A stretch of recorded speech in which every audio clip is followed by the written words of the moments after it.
Yo, we're back. We're back. Episode 4. Finally back. The R&R podcast, Rhythm and Rhymes podcast. You know, I went to log on to Buzzsprout and put the podcast on there, and guess how many R&R podcasts there are? 0? No, it's like 4. I mean, none of them are relevant, clearly, because I've never heard Facts. of them. There's only one of them that's still posting, so it's like, who cares? But we're both with the Rhythm and Rhymes podcast, the R&R podcast. You know what the fuck it is? Yeah. You already know. Could always change the name, but you know, that's ours. That's ours. My boy out of prison. How do you feel? You back? You're back. I'm locked up. Bro, they had me on some Akon stuff. I could not get in my account. Wouldn't let me record at all, but, you know, we back. We're going to talk to somebody at Riverside. Colton, this is for you. I'm pointing in the camera. This is for you. But need our people on the inside. Right. But how you doing? How's your week, man? I ain't really chopped it up with you. Pretty good. I mean, I had to apply to few schools, looking at some scholarships too, stuff like that. Started up the Etsy store for real. Like, I got a couple of stickers in. I had a Kendrick one. I did a YG one with his first album, the Blame It on the Streets album. I took the Little Baby and I cut that out, put that on a sticker. Yeah, I mean, I've been doing that. Gym, you know, normal stuff. That's smooth. What about you? Heard you moved into your place. Yeah, bro. It's still kind of empty. Like, this is the living room. The living room, the recording studio is the living room right now. And I was kind of enjoying it. I was telling somebody yesterday, like, maybe I don't buy furniture. Maybe I was like, maybe I don't buy furniture. Maybe I just use this to record. I'm not actually going to do that. But for yesterday and today, it's been pretty smooth. Like, it's literally just the TV and this stuff in here, and then I have a bookcase over here. But it's smooth. It's coming together. I'm going to look for vintage furniture after this. Vintage furniture? Yeah, I keep finding, like, I'm just like, something's wrong with me. I can't just get a regular couch. Like, I went to IKEA and I went to the Rooms to Go, and I'm like, these are too basic. So I'm going to look for like a lavender couch or something crazy. I don't know. It's something wild. Now, I feel like these old couches, like mom and dad used to have, or even some of the ones I see at like Auntie Tasha's house, like, they're really nice and they're really well made. So I can understand that. That's crazy you said that, because when I told mom that I was looking for a couch and I was like, I can't get no regular couch. She said that one day she came home and it was just an orange couch in the crib. She said Dad just bought a couch and it was just like an orange couch, and we just had an orange couch. He's like, you're so much like your father. I'm like, bro, I ain't need that. I didn't need that. But a lot of music, well, not a lot of music, but a decent amount of drops happened this week. I get what they say, like, yo, you have a music platform, you should listen to all the music, because I definitely didn't. I ain't even gonna cap. The only thing I listened to this week was the Swiss Beats EP. And that's so it. Yeah, I want to, honestly, I saw the Lotto song, but I didn't see any of this other stuff. I didn't even know that stuff dropped. So I'm gonna let you lead with that, and then we'll get back to the Swiss Beats. Okay. Well, the Lotto song, I thought that was good. She actually had what was it called? One song, I think it was called "Put It on the Floor." I'm pretty sure that's what it was called. It was a good beat. Was crazy. She's one of those female rappers that raps on like super hard beats, and I wasn't expecting anything less. And then she also was on a feature. The Freaky T remix came out, and she was on that. That was pretty fire. And then YB dropped the album. You know, he's gonna drop an album every month pretty much. But I was talking to one of my friends about it, he's a big YB fan, like favorite artist, listens to every album that he drops. And we were both just saying, like, out of all the albums he's dropped in the past like year or two, like, this is one of those ones that was like sticking out like first day. Like, I feel like a lot of them, some of them were just kind of like more like mid-level albums, or just kind of like more like mixtapes, but this one sounded like really complete, really together. And I feel like he had a song on TikTok that was really blowing up. It's a parade inside my city, that song that was really blowing up. And I feel like he had a lot of beats like that. I'm trying to remember what producer was on a lot of those. I can't even remember off the top of my head right now, but that was pretty good. I'll look it up while you're talking. Go ahead. Okay, yeah. Red Veil dropped an EP. I didn't really. That was kind of more of a skim through. I just was more so like telling other people to check it out because I mess with Red Veil and I'm gonna listen to it more as the weekend goes through. I heard like 1 or 2 songs that were pretty good. And then Belly, just another rapper that I really like, more of an underground guy. He dropped a song called American Nightmare, and I haven't heard from him in a while, so it was good to hear from him. Some new stuff. And then, did you want to wait on the whole Snoop Dogg thing? Or should I talk about that now? That's at the bottom. What happened with Snoop Dogg?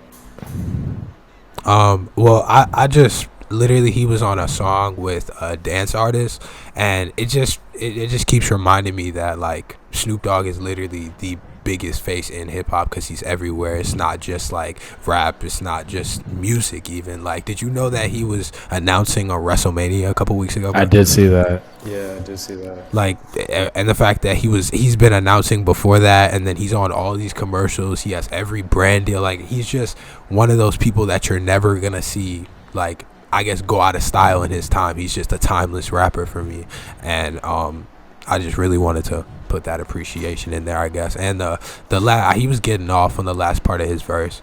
It was a dance song. He was floating on it, kind of like levitating with Dua Lipa and DaBaby. It was kind of like that. Just a quick couple bars. She got 46 million monthly. Who is this? I don't know. Baby Rexha? She's really big, like, dance community. She's one of those people you'd hear, like, she's like a festival artist, almost like festival big, like do you know who David Guetta is? She has a lot of songs with him. Wait, I'm about to play a little bit of. Goddamn, this dude in this. 1 second. I'm about to play of the Snoop Dogg song. Yeah, I'm about to see. I don't know if you can even hear this. How does this work? I don't know. Can you hear this? I can't hear it right now. Yeah, like it's a good bop, bro. I was messing with it, like. And then he comes on doing a little like for shizzle for my nizzle. Yeah, it was kind of hard. It was kind of hard. I see what you mean, but that's a fact. I mean, that. Goddamn. That shit's super loud. We're having technical difficulties with the man cutting the grass in the back. He's right outside my door, bro. He's just got a fucking leaf blower. He's got a leaf blower. But yeah, no, I 100% understand that. I mean, they're just finding new ways. God damn. All right, I'm just gonna act like he ain't there. I'm just act like he ain't there. Just act like yeah. But it's definitely interesting to see people try and venture out into new genres. I think that's the only way to sustain yourself in anything is to go trying new things. So Snoop Dogg knows what he's doing. Like, he was associated with FaZe Clan for a while. He did the Full Send interview. Yeah. So he taps into other markets like he's supposed to because he is the biggest face. Like, stuff with Martha Stewart, like, it just makes the most sense. And he understands that probably better than anybody. But I'm definitely going to give that song a better listen when we get off of here. But I fucked with it. Yeah, it's one of those things you hear in the club. Like, it's a dance song. I was messing with it. Like, I definitely think it's like I said, club or festival type of song. Yeah, festival season. Yeah, I'm hyped for festival season. I ain't even gonna lie. I'm about to be outside. Me too, bro. I'm about to be outside. Me too. But the Swiss Beats EP, did you hear it? I didn't even know Swiss Beats dropped. I didn't see it on new releases. I was kind of just going through that for my music today. Yeah, that was trying to figure out what was dropping. That was crazy.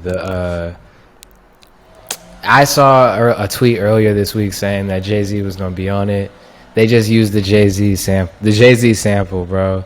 I'm not even gonna lie. This reminded me of that one Cassidy sample. What song is that, bro? It's a Jay-Z sample. I'm a hustler. You heard that? I'm a hustler. I'm a hustler. I'm a hustler. Yeah. It reminded me of that. Lil Wayne got off, I ain't gonna lie.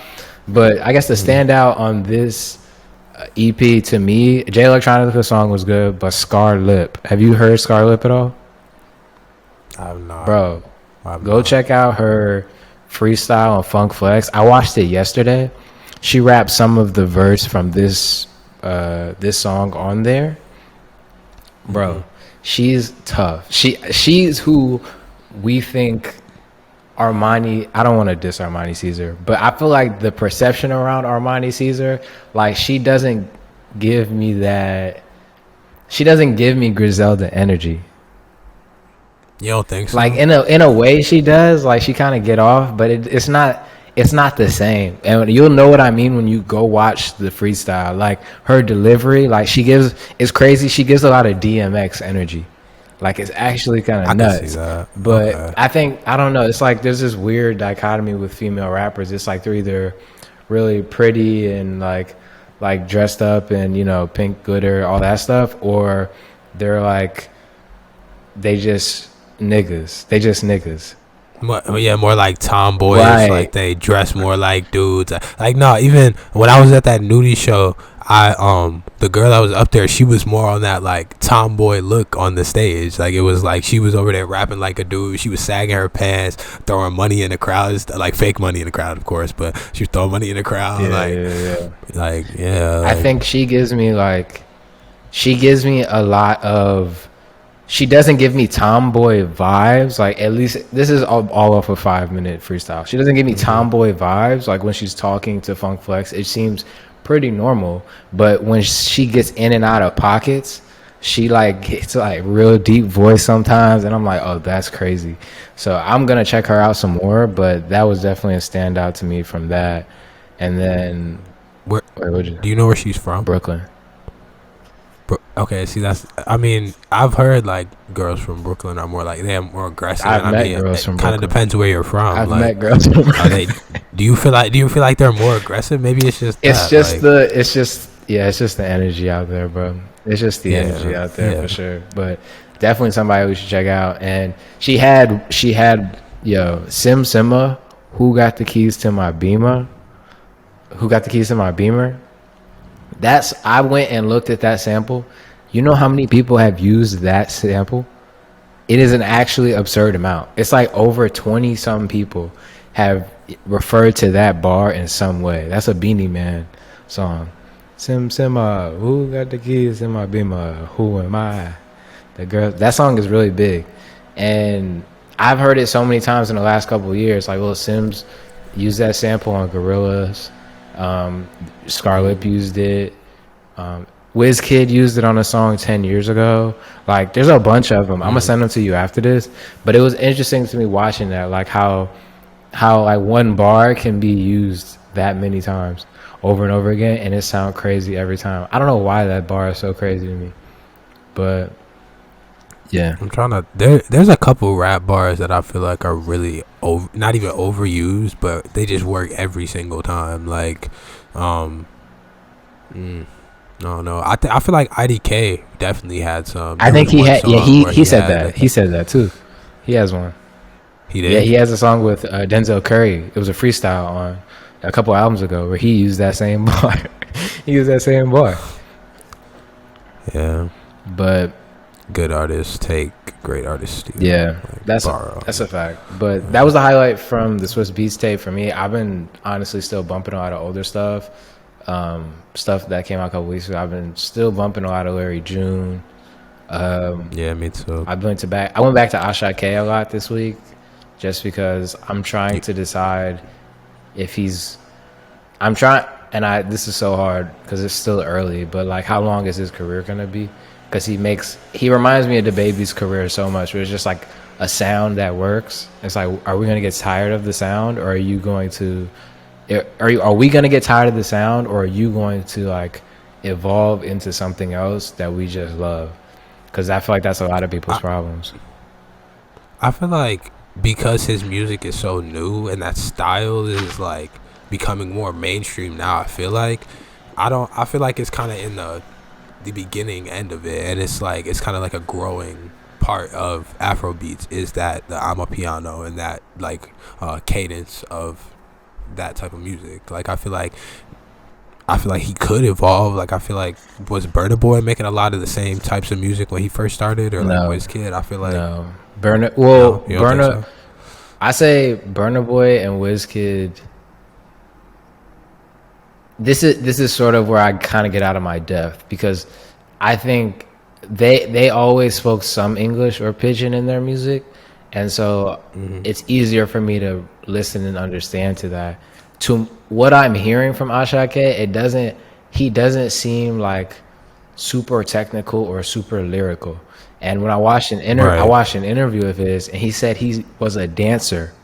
He started off dancing, and then for the type of music he Like a make, b-boy. it makes sense. Like it's just a vibe. Like it's just a vibe. It's lit. I fuck with it. So it doesn't seem like the lyrics are the most important thing, which is fine. But I think when lyrics kind of take precedent over the sound in a way, or you at least put a lot of weight in them, you can kind of evolve over time. Like Burna Boy has always gave off more of a rapper vibe on a track. Sometimes he sings, but he gives off Right. rapper, and I think Wizkid gets in and out of that too. Ashake seems more of just like I don't know, bro. He's just a vibe, and that's what I don't know. It's just I don't know. We'll see. I guess I could kind of see how you could compare that to the baby then, because the baby it kind of sounded like he was technical at first, but then when he kept doing it, it just wasn't. You could tell it wasn't. You could just tell he was kind of just being repetitive, doing the same type of bars, same flows over and over again, and it was just a vibe. Like it was a time. Like I remember that little the baby run. I was definitely sitting there. It's just one dimensional. It's one dimensional, and Right. sometimes a certain dimension catches a trend. And I remember, and what added on to that was his performance value. Like I took pictures at Summer Smash in 2019. That was the summer right after Back in the Mills. Come on, she like I smell Colombo. It was right around then.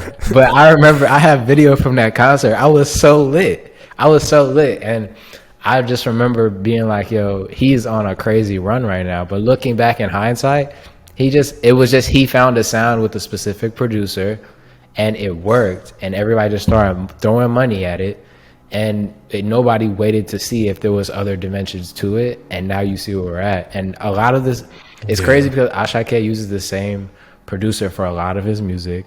And that producer is having a similar. I mean, that's what usually happens. A producer and an artist work together, they find success, and then people start tapping into that sound. So that producer, he worked with Davido on his last album. He worked with. I think he did a song with Rema. So now he's getting more looks other places, and I think the producers have an easier time evolving, but. I don't know. I'm not trying to make predictions on his career or anything. I just like his music, and I just find that as an interesting question. Who knows? Who knows where it goes, though? Yeah. That DeVito album, though, I went back to that a lot. You like it? Since it came out. Yeah, I've been messing with it, after you told me about it. Yeah, I want to see him live. Hopefully Wizkid wasn't bullshitting when he said they're going on tour together. Because if they go on tour together, I'll go see Wizkid again. He was good. I just got to be closer. I definitely want to see Wizkid, yeah. Yeah, bro. He's too. Need to. He's too. I was in the nosebleeds, bro. I was in the nosebleeds at MSG. He's not. Yeah, there was. Oh, go ahead. Go ahead. There was a show out here that I was trying to go to. It was like, I think it was like $70 at the time, but like I was trying. That was for the nosebleeds, for the little like general, like GA, like pit type of thing. Yeah, that was definitely at least 100. At least 100. Yeah, but concerts are definitely getting more expensive. I've been trying to decide who I definitely want to see this year, and who I'll just see if I can get to at a festival. Number one on my list that I've been thinking about, like at least I want to go to their show in Atlanta, is Little Sims. She just had a show in LA, and it looked decent, and I would love to see her live. So I'm definitely gonna go try and see that. But yeah, live show, we say this every week, but live shows are definitely changing. There's a platform on Instagram that I want to talk to you about off the line, but they're doing some things that I think are interesting, and I think is the way forward if you're not doing a fest. Because I think in terms of live events, we kind of pigeonhole it to party, festival, or individual concert or something like that. And they do these parties in a different way, the way they announce them, where they're at. I think that's going to be interesting, and I think I'm going to try and tap into that. But yeah, I think we're just in a space where everything's evolving, and it's interesting to see where things are gonna go. Yeah, I think it is kind of like a age of like forward movement. I think with AI especially too, speeding stuff up. Like What do you think? I think it's kind of AI. Yeah. I mean, I think I've been really tapped in with it. Like as far as like listening about it and even trying it. Like I've been using Midjourney and ChatGPT, and I've been listening to a lot of podcasts and just reading about how like it's gonna replace a lot of jobs and how it can literally replace people's voices and stuff. So now in the music industry, they might be able to sit here and make artists and make AI people that can just make money. Like you saw last year, it was like almost a beta of it where they tried that with a guy, but now it's like you could take real voices and like just literally take clips. Like I remember the dude on Market Mondays, Ian, he was talking about he uploaded about 50-60 clips just to see if it could do it, and it came up with his voice in 45 minutes, and it was really close.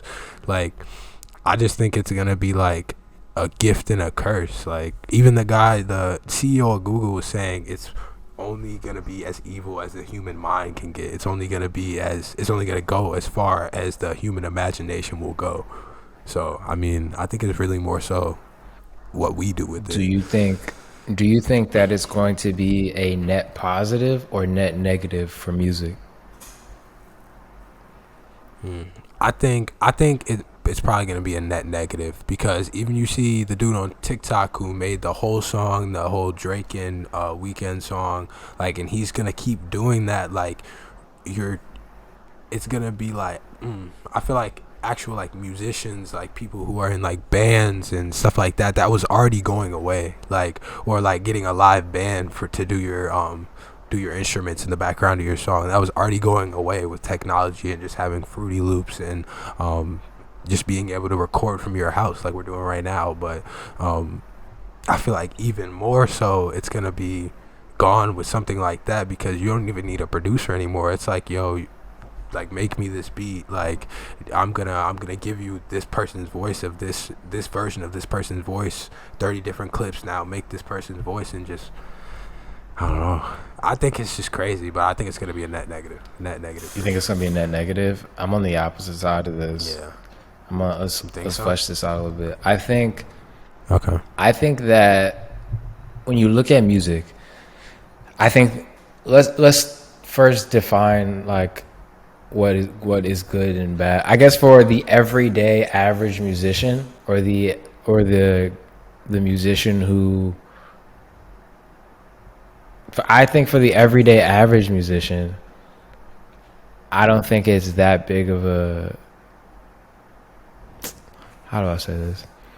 Did you listen? You don't think it's gonna affect them as much? I think that real music will always be valued in a way that I think real musicians and real instruments, you can tell when an artist takes the time to do that in their music, on their albums and stuff like that.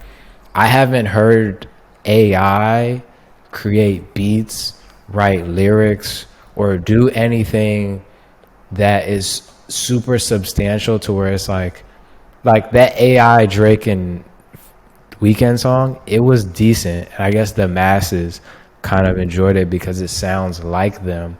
But if they were to drop that song, that isn't something that I would find myself probably going back to, and it probably wouldn't stand the test of time in relation to the rest of their catalogs. And so when I think about what that means, I think the market is going to be a lot more saturated. There's going to be a lot of people who couldn't produce before, who now have access to tools that will help them make songs. But I don't necessarily think that makes them good songs, you know? Right. And obviously AI is going to improve and it's going to do better. But I think that, I think you look at it, I just think the human mind and the human ability to create in that way, like the authenticity aspect of that, is super duper hard to replicate. And you can definitely tell I feel like you can definitely tell when something's real, even if you can't tell when something fake is real or fake, if that makes sense. Like the real stuff is always going to cut through.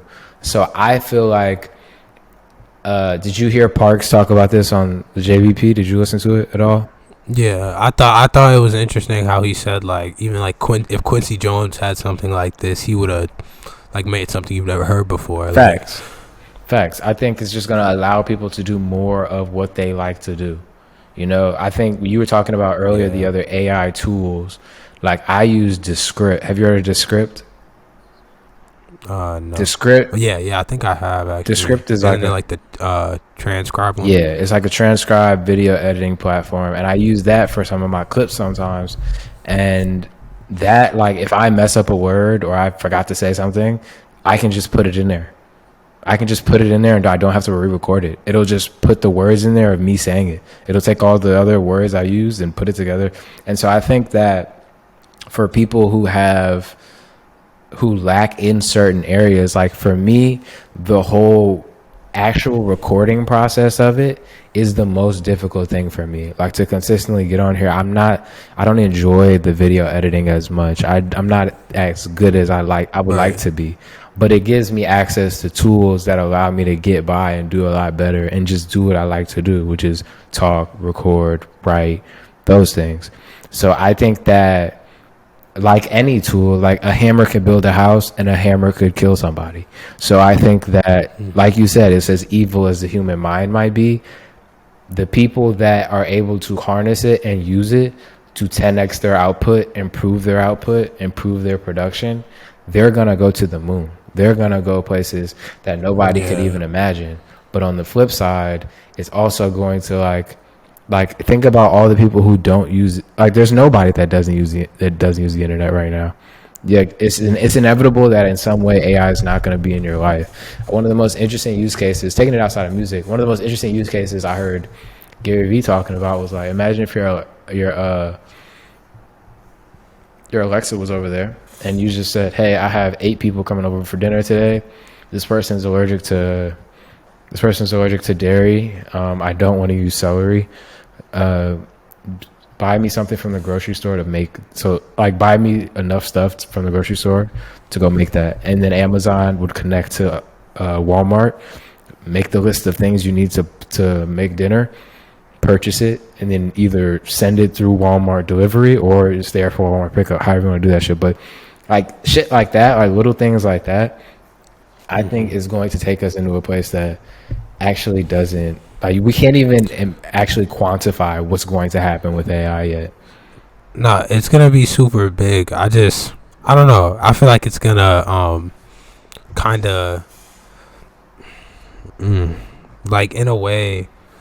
I can't even think of it. I'm sorry. You think a lot of people are going to I lose had it their in my job? You think a lot of brain. people are just going to lose jobs? You think that's going to happen? I think lose jobs, and I just think convenience isn't always a good thing. I feel like the actual, even though the process of it is like something that'll be sped up, and that's a good thing. I feel like sometimes the process of it is like what makes the music like come through like that or shine through like that, or what makes For sure. like life valuable, I guess, more so too, because it's like if I'm just taking the process out of everything, that's how like same thing, Market Mondays, they were talking about like a zombie economy where like there's so many people out of work who are just sitting at home doing nothing, stuff like that. Like I feel like it's kind of taking the process out of a lot of things, which is a good thing and a bad thing, because a lot of things are really slow that need to be sped up, but there's some things that are like the process is what makes it what it is, That's valid. I guess. That's valid, and that's what I mean. That I think that was what Parks' argument was that if Right. I'm a musician, I'm gonna play music regardless, and I'm just gonna find a way to use the tools around me playing music. But I also think the zombie economy thing, I don't. I don't all the way agree with that. Yeah, Like I feel like it's there. It's gonna be way slower of taking over jobs. I feel like it's gonna enhance a lot of jobs at first and make a lot of jobs easier, and then like in the future, I could definitely see it when it's more advanced and it's like, okay, now if they doing stuff like making robots and like making like really advanced high tech machines that are fast powered by AI, I could see it taking jobs. But I don't think it's gonna happen as fast as they think it is. I think it depends on how fast AI goes, I guess. I think I agree with you. I also just think I guess the question mark in the air for me is more job creation as opposed to job elimination, right? Like when I heard somebody else say like the tractor, when they found how to use the tractor, a lot of people didn't have jobs anymore. It just, we had a tractor, nigga. Like we don't need you out here in the field. Like, we need one person. So I think that it will definitely eliminate a lot of jobs we currently have, but I also think there's a possibility that we get a lot of new jobs, and I just wonder what that is, what those jobs are. Like, if it's freeing us up to have more time, there are still going to be some tasks that need people. I guess the question is how many. That's really the question. And obviously, certain people, there's always going to be a group of people that fall victim to something like that. So it's understandable that people are worried, but the world is always changing, and you have to, like, you can just sit here and be like, damn, let's not fuck with it, or you can try and keep up. I think those are really only two options. Yeah, that's why I've been learning about it, like tapping into it, trying to try different stuff, because I know it's going to be a part of life in the future, and you just got to figure out how to use it as a tool to help you, like you said, 10x your output, 10x your workflow even, because like I know there's even an AI that is like workflowing all of the AIs together. Like, really? I even think that's kind of crazy. Yeah, like same thing, Market Monday podcast. That's all they've been talking about for the past like month. Yeah. It's just AI. But 19 Keys was talking about how there's a platform that like workflows a lot of them. Like, and there's one that just keeps up a running list of the new AIs coming out every week and every day, stuff like that. Like, it's hard to keep up. It is. It is, bro. I basically deferred to just ChatGPT and the script. But I also want to get into, there's one called I think Agent GPT or Open Agent or something like that. Agent AI is something like that. I saw that one, and that one looks really interesting to me. I'm trying to find a way to use AI to improve my workflow. You know, I feel like this, I don't know if we leave this part in, but basically just the process of creating content, to writing it, to filming it, to editing it, to recording, editing, all that stuff to the end. I feel like there has to be a better way to do it than the way I'm doing it now. Like, I just feel like I'm using so many things. And so that's what's most interesting to me. I think, I really don't know where this goes, bro. If I'm being real, like, it's kind of all up in the air. We all just kind of vibing out, and I think it's just going to hit us in the face pretty soon.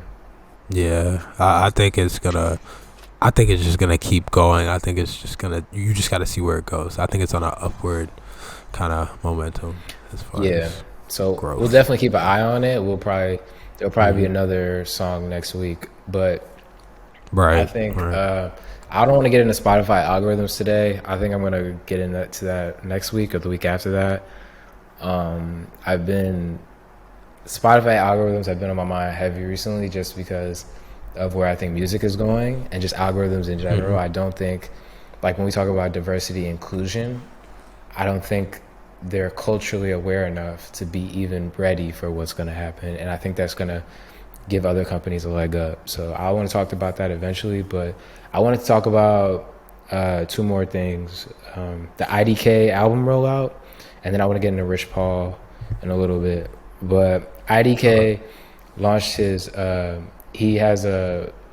have you seen anything that has to do with his album online yet or no? Yeah, I saw the Nike, like the Air Max pack that he was gonna release. I didn't see anything about the music though. I knew it was pre-orders and stuff like that, and it got you entries. But yeah, that was, I wanted to talk about it from a marketing perspective first, and then a music perspective.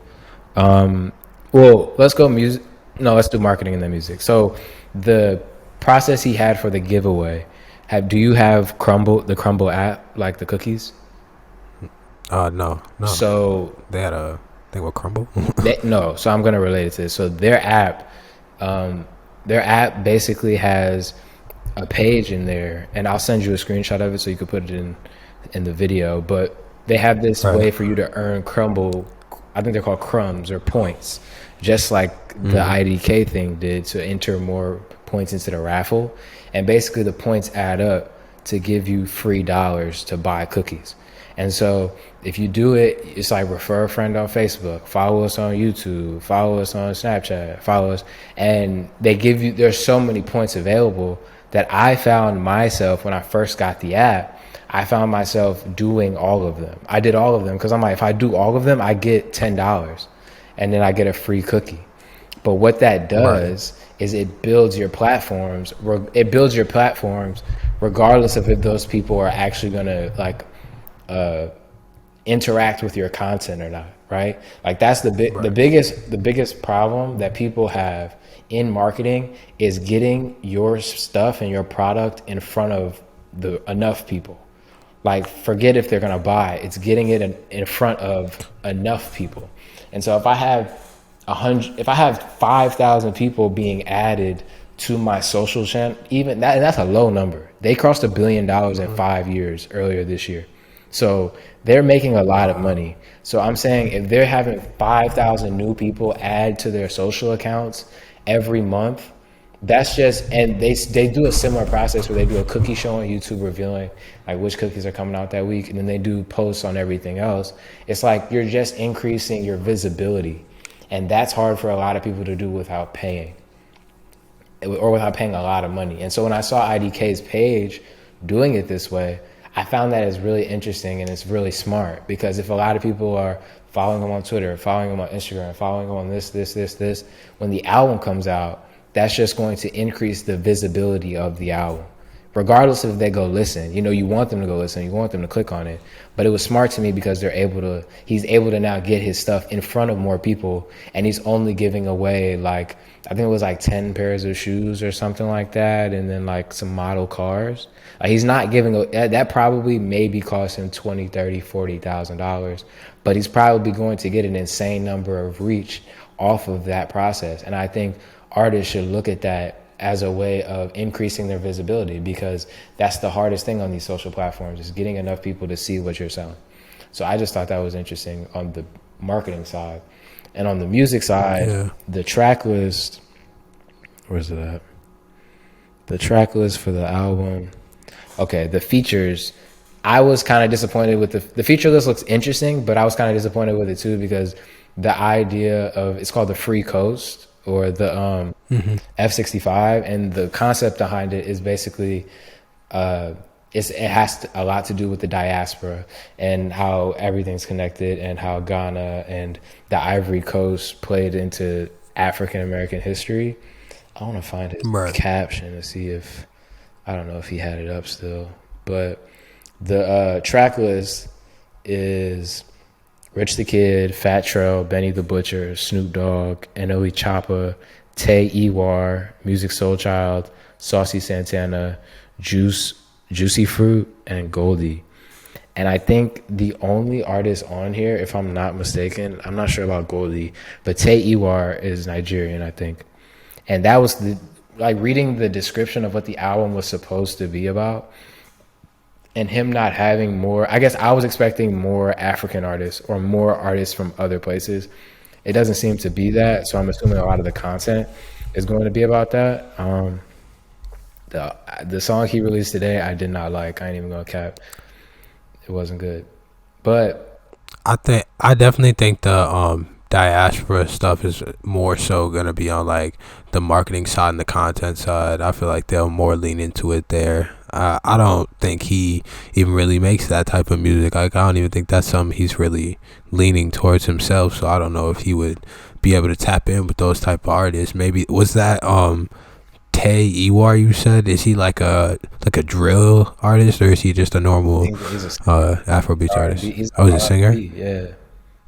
Well, I mean, I don't know. I feel like he definitely could have tapped in with some of those artists. That would have been a cool sound, especially since he worked with K Tronada. I feel like he could have made something crazy with K Tronada and some of those Afrobeats artists. That's what I'm saying. I think the misconception about Afrobeats, which I don't know, maybe he might be tapped in and we don't know it. Maybe more is coming. I don't know, but the misconception is that Afrobeats is like saying Black American music.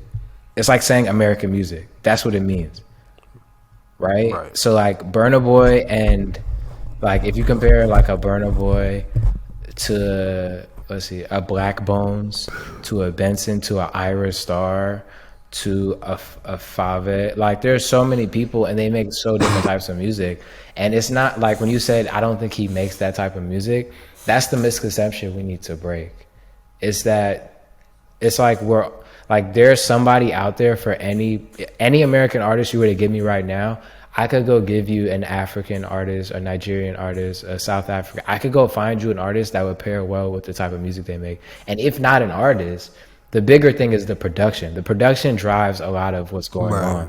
And so I think a lot of the producers over there are making really good music. You got Chopsticks, you got P2J, you got some other people over there too, where I'm just like, there's a lot of sounds over there that are really interesting. And I just hope that's the misconception I hope is broken, because if not, what's going to happen is they're going to make great music, they're going to be popular, and we're going to get left behind. We don't need to copy them. We need to collaborate with them. So I'm hoping that doing stuff like this will be like give people a different perception of it and make people go listen and eventually collaborate. So I think that's important to talk about. But Tay Ewar is really dope. He's a good singer, so I'm gonna send you some of his music offline. But I'm interested about the Saucy Santana record. Let's see how that goes. I don't know about all that. Yeah. So that's it on IDK. So Rich Paul joined the Live Nation board of directors, which I thought was very interesting because Live Nation is in the event space, and Rich Paul is obviously a sports agent. I'm going to read some of this really quick. Rich Paul, god damn it. Fucking Billboard. Fuck Billboard. I ain't paying that shit, nigga. I ain't paying that shit, nigga. What are you talking about? Okay. Let me find another article. Here we go. Shout out Yahoo. Oh, wait. Just go on Live Nation's website. Do they have it on there? Yeah, I'll read it. Okay. Live Nation Entertainment today announced the election of Rich Paul to its board of directors. Paul is a founder and CEO of Clutch Sports Group, as well as head of sports at United Talent Agency, where he also serves on the board. Paul represents some of the world's top athletes, helping them make strategic decisions about playing professional careers. Okay, yeah, I don't need to read that part, but yeah. I think, do they mention anything about, because I read in an article, they mentioned sort of like why they brought him on. Is that in there? They said he brings a valuable perspective from sports, business, and entertainment. He understands what it takes to help talent develop a long and successful career. Oh, yeah. That's what it was. Yeah. What else? Yeah. They just, and Paul said they're just business artist centric, like they're really focused on like the person to person stuff. So he felt like it was a good fit for him. Yeah, we'll see. Yeah, I basically just wanted to, I guess there are parallels between the athlete and the artist in the way that they earn revenue and stuff like that. But I guess like artists, I don't know, Live Nation and Ticketmaster, you seen that they're under a class action lawsuit? I didn't see that. So right now they're dealing with, and I think it has to do with the Drake 21 show. But what I heard was that they had dates go up, and then obviously the prices got overinflated because there was a resale market. And then like if there was a show on May 5th in Atlanta, then like a day or two later they put one up for May 6th. And so basically they had a second show, but they waited a couple of days because that obviously increases the prices. If you think there's only a finite amount for a certain day, prices are going to shoot up so high, people are going to like be scared and buy. Then the next day it's going to do the exact same thing as opposed to releasing them on the same day. And so I think that I'm curious to see if that, because this has been a thing for a long time with Ticketmaster and Live Nation. There was the thing with Taylor Swift earlier this year, and then there was the Beyonce tickets, and there's been a bunch of stuff. But they are a monopoly. They're a legitimate monopoly, and I wonder if there's going to be other companies and like trying to innovate on the live experience model. I know I interviewed for a company called Dice back, it was almost a year ago now. I interviewed for them. It was a job in Miami where basically Dice acts like how Live Nation and Ticketmaster do, how Ticketmaster does, where you can book tickets through there, and it basically eliminates the resale market. So if you buy a ticket through your account and through your app, when you show up at the event, you have to show that ticket in the app. And so that's the only way to use it and get in. So it eliminates the secondary market. But I used Dice for the Skillibang concert, but the venue we went to was Live Nation. It was a Live Nation venue. So there's like they own a bunch of they either own the properties where people perform. They have contracts with the properties that are exclusivity deals that basically say if they do any ticketed event, they have to go through them. Or they're selling the tickets and they have the venue. So it's like there's no way around working with Live Nation, even Dice. And Dice does that all over the world. They're doing a lot in Europe, but they're doing stuff here in America too. And it's like there's a cap on how much market share they can really get. They focus on smaller to medium-sized artists and smaller to medium-sized venues. But you'd be surprised how much of the market Live Nation has. So I just wonder if this shit with Rich Paul was just made me think more about Live Nation and Ticketmaster.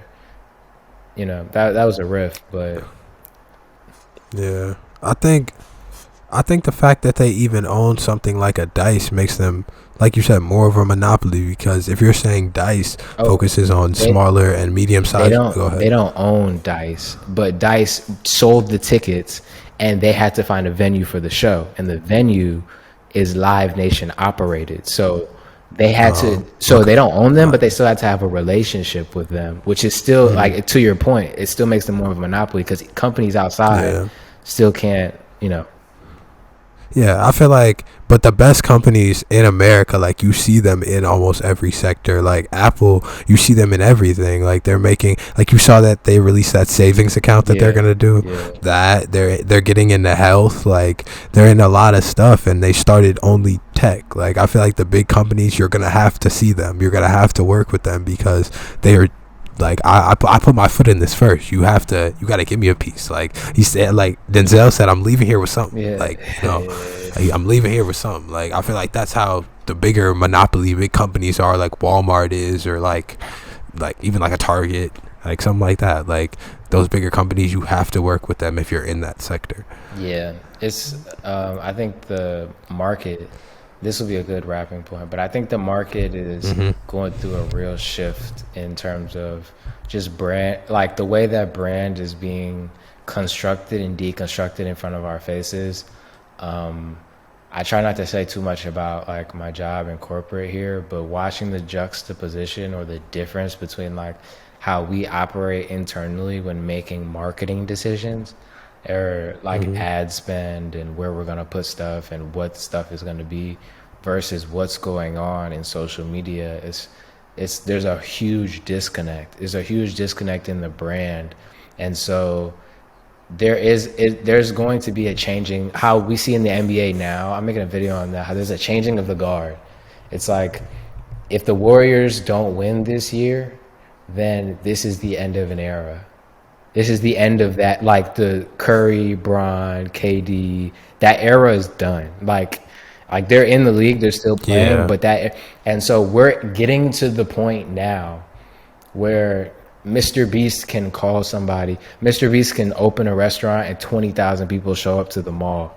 McDonald's can't do, well, Burger King can't do that. McDonald's is a different case because they have so many, but it's like, if brands are building online, it's the thing. I love this quote, but the longer the wait, the bigger the ask.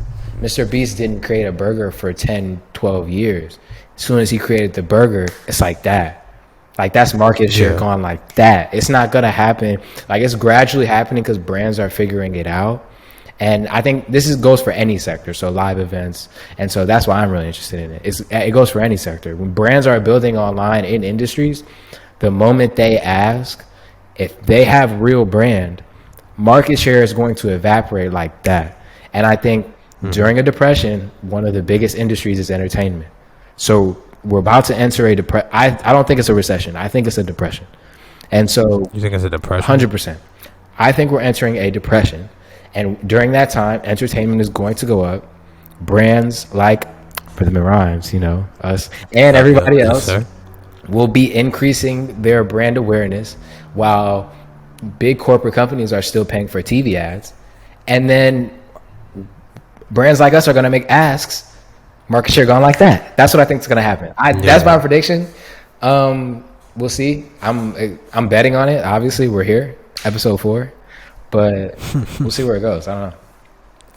Yeah, I definitely think there is more of a want for those smaller brands and those niche type of brands, because those bigger brands, they're getting played out. Like everybody's been using them for a while. It doesn't even matter like we said, what sector you're in. Like there's people doing stuff in every sector, building up their own brand, and then like I feel like it is breaking down person to person more so. Yeah. But yep. It'll be interesting for sure. I think there's a lot of companies out here doing what hasn't been done before. We're going to be doing what hasn't been done before. You know, little shout out LDO Productions, you know. If you know, you know. It's not there yet, but if you know, you know. But yeah, definitely keep up with us. We're going to try and keep our eye on the market, keep our eye on the music. Like, it was a semi-slow week. There was some stuff that still came out. I'm definitely going to go check out Lotto. Right. Give Young Boy. I'm going to check out Big Scar, Little Scar. Scarlip. Crazy name, but it doesn't. I had to stop judging on names because this doesn't it doesn't mean anything. But definitely gonna check out some music. Immaculate Vibe playlist will be updated. Immaculate Vibe Radio is under construction. I'm still trying to figure that out. We're live streaming once we get to 1,000 on TikTok. Follow us on TikTok at Real R&R. Once we get to 1,000, we'll be live streaming over there. But follow us everywhere. Follow us on socials. Hit the subscribe button. Hit the like button. You know how they put it on the screen and stuff like that. Hit a like, comment. Follow us on socials. We'll put that up too at some point. So this is a good episode. I'm glad we got this back. We freed you. We're gonna figure out the technical difficulties with the sound and audio and stuff like that for the next couple episodes. But it's been nice. You got any last words? No, follow for more. That's what I always say. All right, we'll see you guys next week.